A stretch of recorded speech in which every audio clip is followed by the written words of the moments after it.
Raíces de la fe.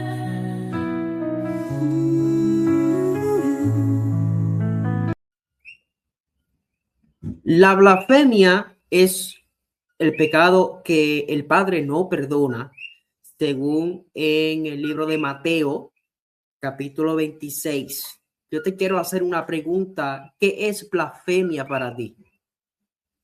Pendientes porque vamos a estar hablando sobre esta paracha de Mor. El próximo martes arriba vamos a estar dando un programa especial. Voy a estar hablando sobre el concepto de jubileo. Entonces el domingo se va a estrenar la paracha como tal de Bejar Bejucotay, así que te pido de favor que te suscribas al canal de YouTube Restaurando el Diseño Profético. Hoy vamos a estar hablando sobre Levítico 24:10 en adelante. Vamos a estar hablando sobre la blasfemia, así que bueno, vemos aquí que nos tenemos que preguntar qué es realmente la blasfemia. En el pensamiento moderno, la blasfemia, ¿verdad? Se entiende algo como insultar a Dios. Sin embargo, cuando vamos a la Torá, en las escrituras, en el judaísmo del segundo templo, el concepto es mucho más efectivo, o sea, se aclara aún más, porque no es solamente lo que se dice contra de Dios, sino también lo que se hace contra su autoridad, su nombre y su trono. Entonces, la acusación contra Yeshua no, ¿verdad? No puede entenderse sin su contexto bíblico completo. Entonces, primero vamos a leer las escrituras que se encuentra en Levítico 24, 10 al 16. Si me pueden acompañar, Levíticos 24, 10 al 16. Vamos a compartir en pantalla. 10 al 16 dice de la siguiente manera. Vamos a estar leyendo desde la versión Reina Valera. Ok. Vamos acá.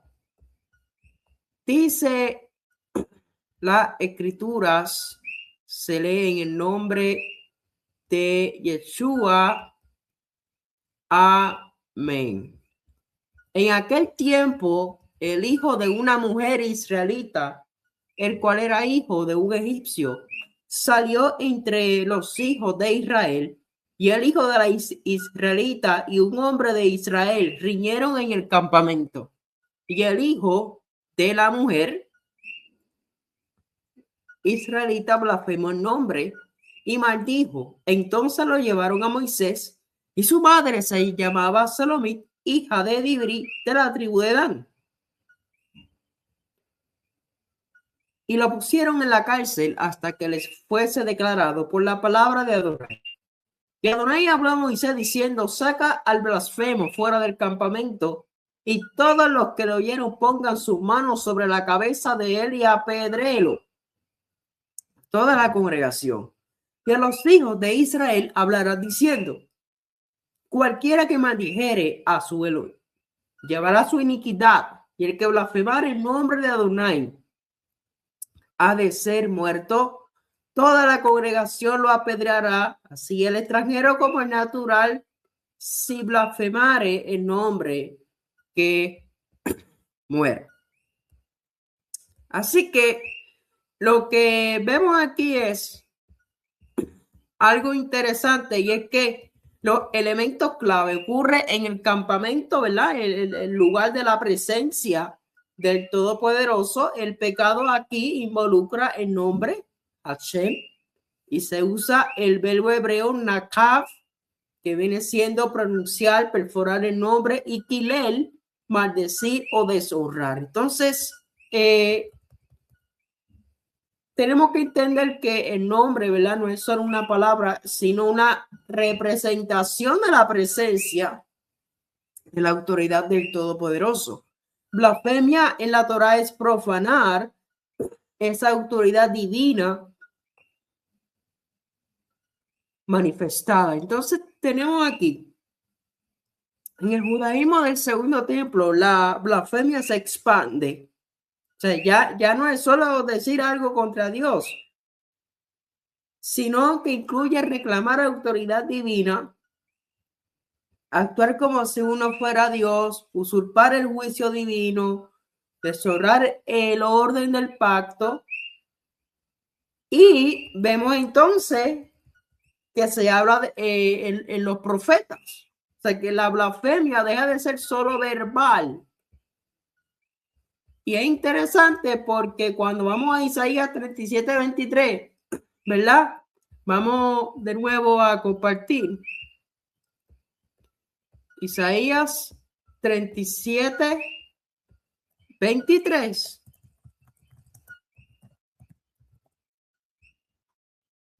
Mira lo que dice. Dice, ¿a quién vituperaste y a quién blasfemaste? ¿Contra quién has alzado tu voz y levantado tus ojos en alto? Contra el Santo de Israel. O sea que lo que está diciendo aquí es que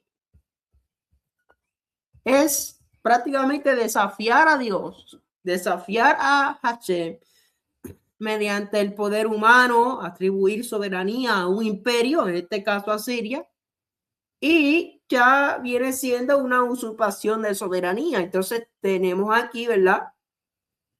Isaías 14, que se le conoce como la blasfemia cósmica. Cuando vamos a Isaías 14, Isaías 14, 13 y 14 dice,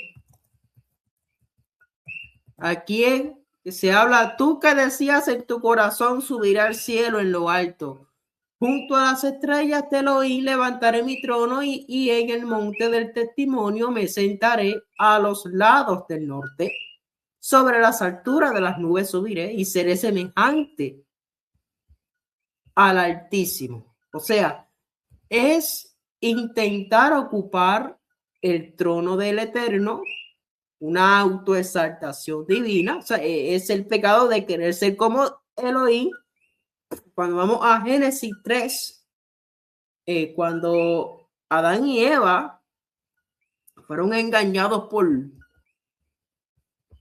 la serpiente, ¿verdad? Podemos ver algo interesante, que la serpiente engaña a Adán y a Eva y le dice, no, porque seréis como Dios. O sea, ahí está. Entonces, en Ezequiel 35 se habla sobre la blasfemia histórica, se habla sobre tomar la tierra como propia sin Dios, negar el juicio divino. Eso es lo que habla Ezequiel 35. Jeremías 23 se habla de una blasfemia profética donde el falso profeta es igual a blasfemo. O sea, porque habla en nombre de Elohim sin ser enviado, usurpa la voz divina. Y esas personas que ponen fecha a la venida del Mesías están blasfemando según los profetas.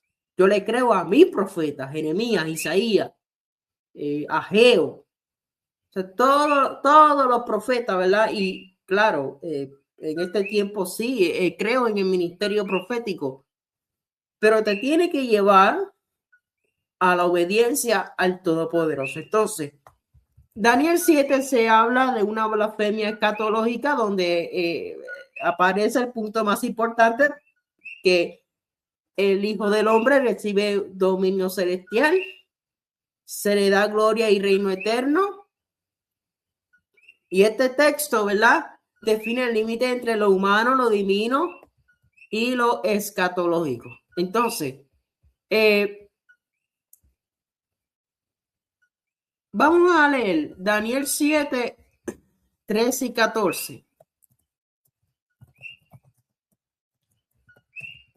Dice la palabra, miraba yo en la visión de la noche, y he aquí con las nubes del cielo venía uno como un hijo de hombre que vino hasta el anciano de días, y le hicieron acercarse delante de él, y le fue dado dominio, gloria y reino, para que todos los pueblos, naciones y lenguas le sirvieran. Su dominio es dominio eterno, que nunca pasará, y su reino uno que no, ¿verdad?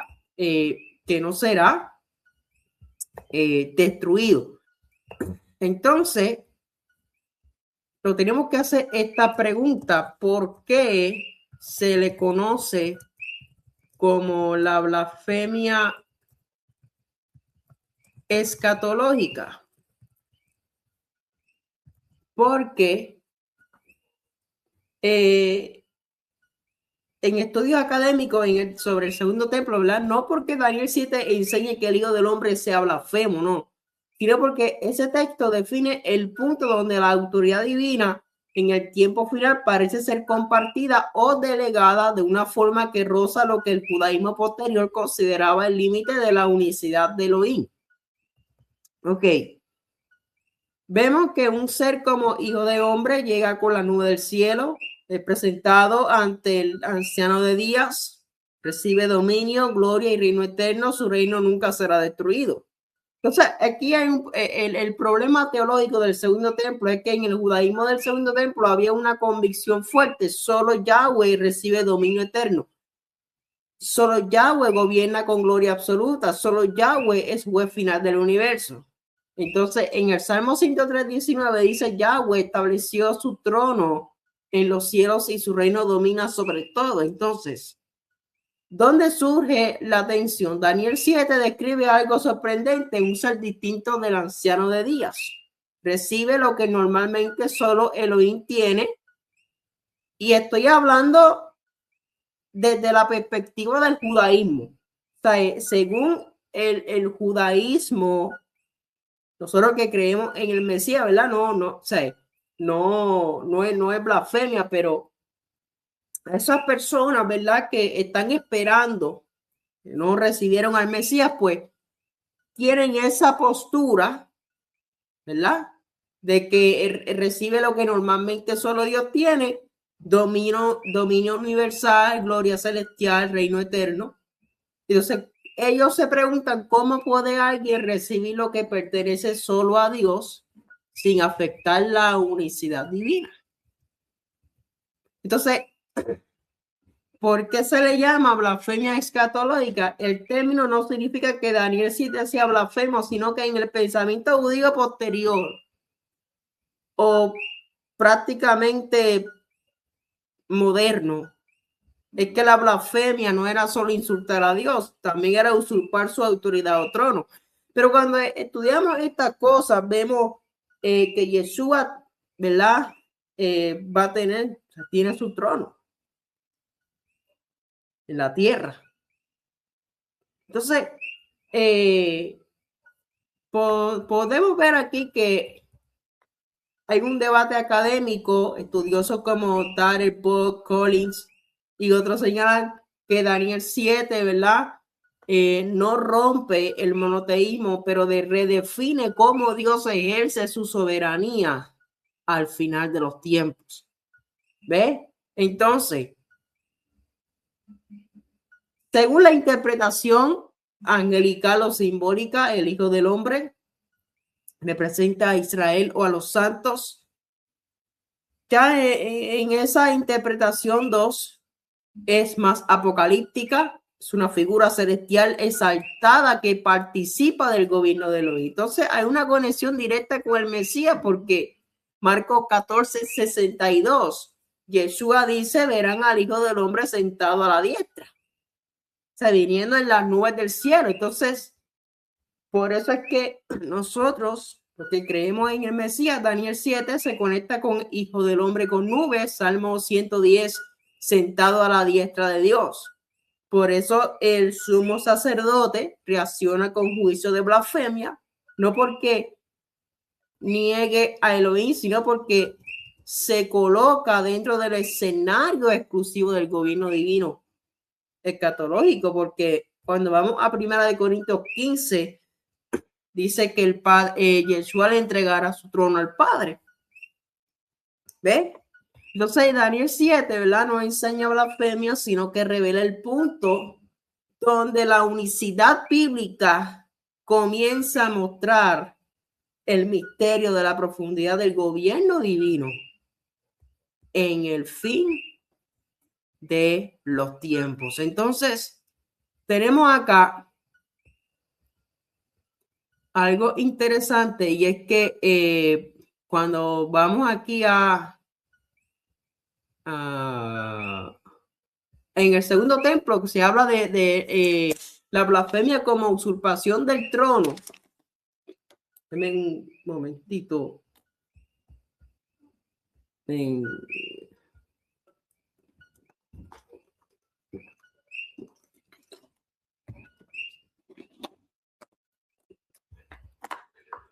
Entonces,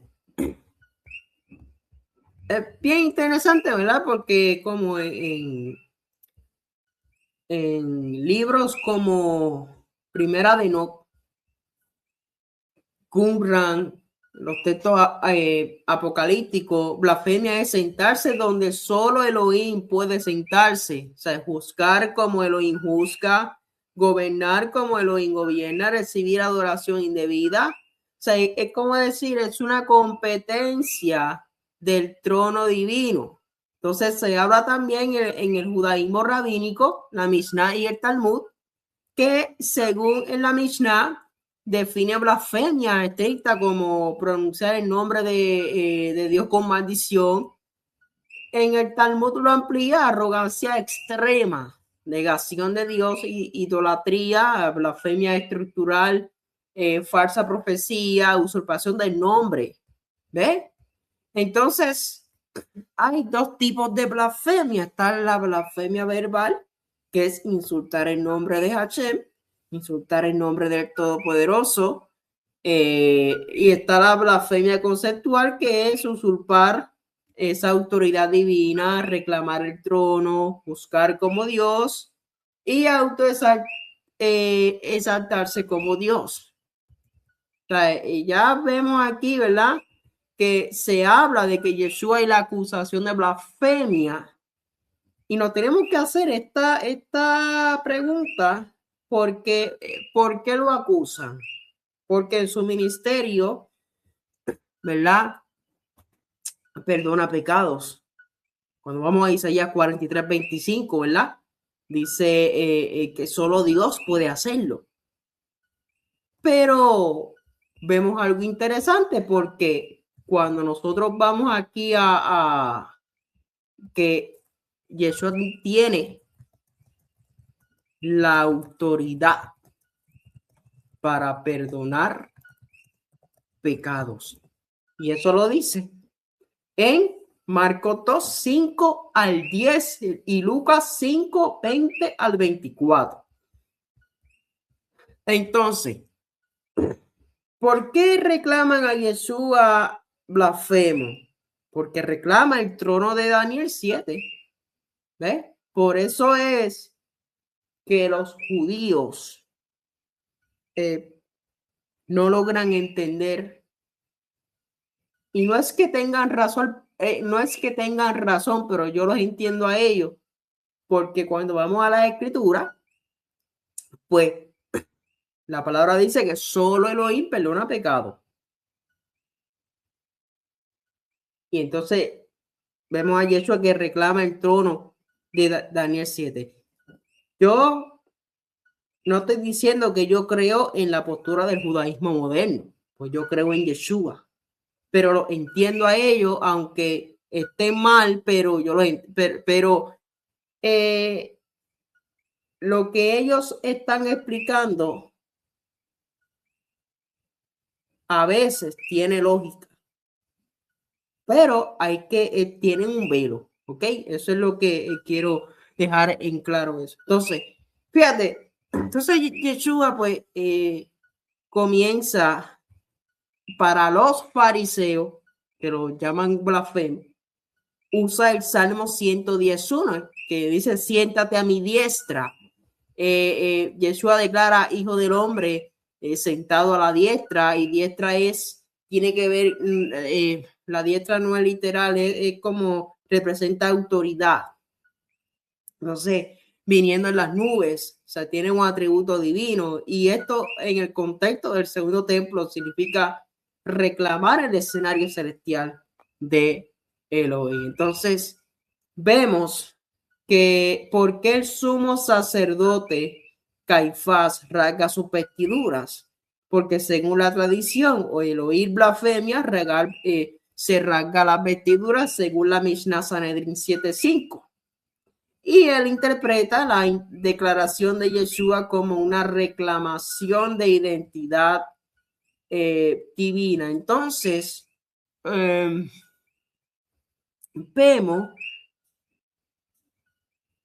algo interesante, es que obviamente, ¿verdad? Desde el contexto del segundo templo, la acusación de blasfemia surge porque Yeshua no solo habla de su padre del Elohim, sino que se coloca en el lugar donde solo Elohim puede estar. Pero desde la fe apostólica, Yeshua no usurpa el trono, él revela el trono.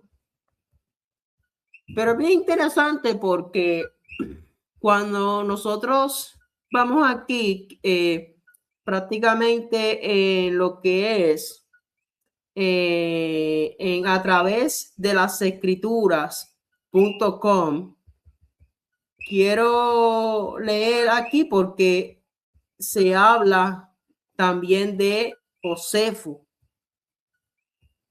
Se habla de Josefo también. Déjenme buscarla acá. Sí, se habla, ok, se habla de Enoc, en primera de Enoc, ¿verdad? Especialmente en el libro de las parábolas, capítulo 38 al 71, vemos que los reyes arrogantes intentan sentarse sobre el trono de gloria. Dice primera de Enoc 46, 62 al 69, han negado al Señor de los espíritus y han tratado de sentarse en su trono. ¿Ves? También tenemos cuarta de Esdras y segunda de Esdras, que este texto judío contemporáneo, ¿verdad? El cristianismo primitivo presenta un escenario teológico, ¿verdad? Y quiero aclarar que estos son libros apócrifos. 4 de Esdras, segunda de Esdras, ¿verdad? Entonces, vemos que Elohim juzga a las naciones, ningún ser humano comparte ese juicio y el trono es un símbolo, ¿verdad? Inviolable. Y vemos que en 4 de Esdras 7 al 13 es especialmente importante. El personaje como hombre está subordinado, nunca igualado a Elohim. También vemos, ¿verdad? En el Qur'an, los manuscritos del Mar Muerto, según en los cantos sabáticos 4Q, 403, 404, solo seres celestiales purísimos pueden acercarse al trono. Esto se encuentra en Caron Newsom, Song of the Shabbat Sacrifice. Esto es como un libro, ¿ok? Entonces tenemos la 11Q Melquisedec, que incluso Melquisedec actúa como juez delegado, no como igual a Dios. Y es interesante, ¿verdad? Porque Yeshua es el sacerdote según el orden de Melquisedec. Y tenemos aquí la regla de la guerra. Incluso los sangres actúan bajo autoridad estricta. O sea, que obviamente, ¿verdad? El trono le pertenece solamente al Eterno. Nada ni nadie puede ocuparlo sin delegación expresa. Pero ¿qué pasa? Que el Padre le dio la autoridad a Yeshua, ¿verdad? O sea, Yeshua tiene su trono. Cuando vamos a Hebreos 1:8, basta el Hijo, dice: tu trono, oh Elohim, por el siglo del siglo. Al que venciere le daré a que se siente conmigo en mi trono, así como yo he vencido y me he sentado con mi Padre en su trono. cuando el Hijo del Hombre venga en su gloria, entonces se sentará en su trono de gloria. ¿Ve? Entonces, vemos aquí en Job 34, 7 a 9, se habla de justificarse más que Dios. Es un acto ofensivo contra Dios. En el libro de la sabiduría, capítulo 2, versículo 11 al 12, es otro libro apócrifo.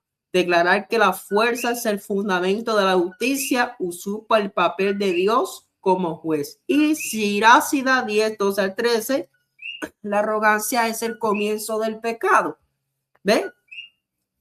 Tenemos ya en el judaísmo helenístico, se habla de Filón y Josefo, Filón de Alejandría.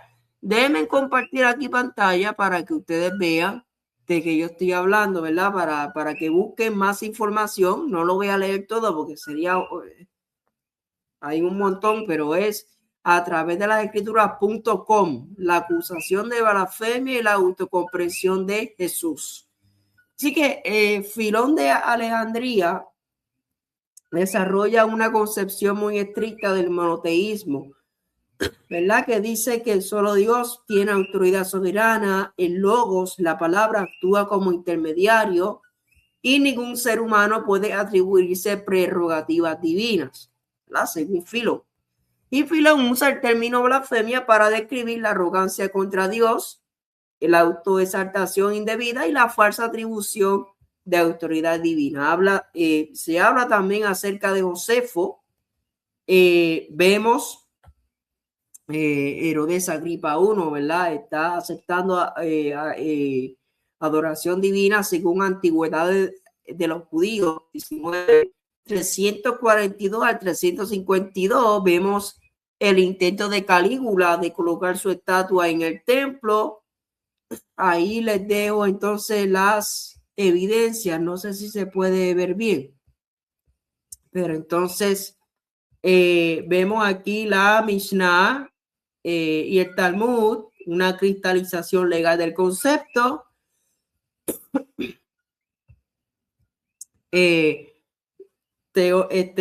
Jacob Neusner dice que la Mishnah no define la teología judía, regula la práctica judicial, ¿verdad? Y aquí hay unas cuantas evidencias acerca de la Mishnah. En Sanedrín 16 se afirma que quien se eleva contra el cielo incurre en una impiedad grave.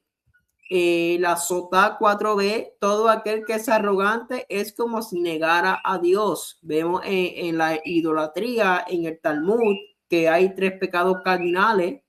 La idolatría abodazará. Vemos acá también se niega la unicidad de Elohim, se transfiere honor, autoridad oculta a otra entidad, ¿verdad? Se profana el nombre se profana el nombre al atribuirlo. Se habla sobre las falsas profecías, ¿verdad? Como les había hablado. Sanedrín 67a, falso profeta como blasfemo y quien pretende actuar como Dios comete sacrilegio. Ya he hablado sobre rasgar la vestidura. Hablé hace unos ratitos en la Mishnah Sanedrín 7.5 que dice, déjame ver si está en español. Se habla en ¿dónde estoy? Sí, en Sefaría. Usted puede buscar ahí y en Moed Catán 3.5, ¿verdad? Que al oír una blasfemia grave, los jueces rasgan sus vestiduras y no deben repararla. Y esto es lo que le pasó a Yeshua, ¿verdad?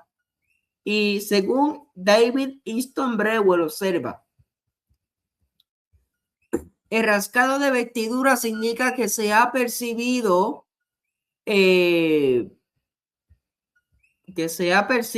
una afrenta directa al honor divino, no simplemente una declaración problemática.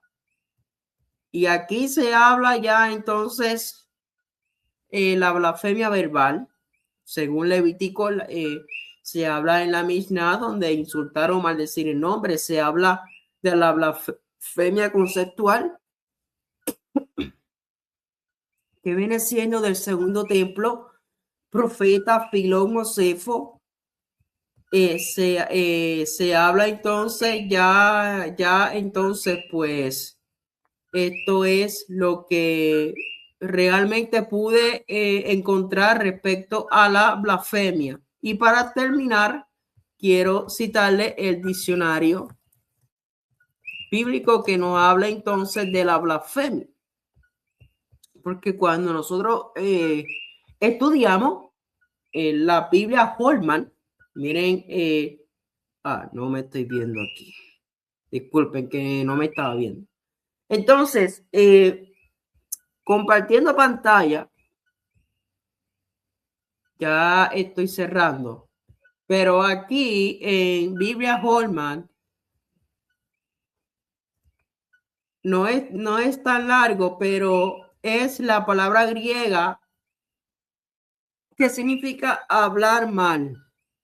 O sea, dice, es una actitud de irrespetuosidad que se expresa mediante una acción dirigida en contra del carácter de Elohim y tiene su base en el antiguo pacto en el libro de Levítico, ¿verdad? Vemos aquí, ¿verdad?, que Israel fue culpable de blasfemia en diversas ocasiones.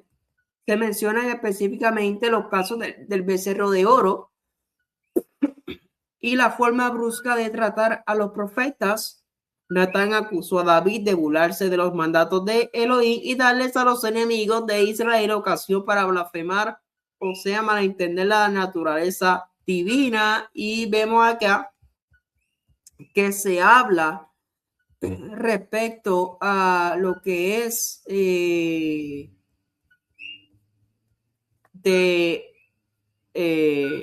mediante acciones en contra del pueblo elegido. Los asirios declararon que Dios era impotente al compararlo con sus ejércitos poderosos. Los babilonios demostraron desprecio a Dios durante el exilio al ridiculizarlo constantemente. Edom fue culpable de blasfemia cuando se regocijó ante la caída de Jerusalén y Elohim reaccionó con juicio o prometió juicio. ¿Ve? Ya entonces se habla en el nuevo pacto sobre la unidad de Mashiach y la iglesia, ¿verdad? Se reconoce en que las persecuciones contra los creyentes se catalogan como actos blasfemos, según Primera de Timoteo 1:13, Primera de Pedro 4:4, Apocalipsis 2:9. También es importante que los creyentes eviten conductas que podrían dar ocasión a la blasfemia, especialmente en las áreas del comportamiento y el lenguaje. Efesios 4:31, Colosenses 3:8, Primera Timoteo 6:4, Tito 3:2. El pecado de blasfemia puede ser perdonado. No obstante, existe un pecado de blasfemia contra el espíritu de santidad que no se puede perdonar. Y consiste en encontrarse en una condición de dureza tal que resiste de manera consciente y voluntaria el poder y la gracia salvadora de Elohim. Es una condición desesperada que va más allá de la posibilidad de perdón, porque no es capaz de reconocer el pecado ni de arrepentirse. De modo que quien desea arrepentirse de la blasfemia contra el Espíritu no puede haber cometido ese pecado. Y esto es todo lo que presente acerca de la blasfemia. Espero que les sea de gran bendición. Así que te pido que te suscribas a nuestro canal de YouTube, Restaurando el Diseño Profético. Estamos subiendo videos semanal. Así que te pido de favor que si te gustó este video, déjanos tus comentarios y aprende con nosotros. Así que shalom, bendiciones. Y llegamos a la cuenta del Homer número 25. Gracias, Padre, por un conteo más. Así que muchas bendiciones. Aleluya. Shalom.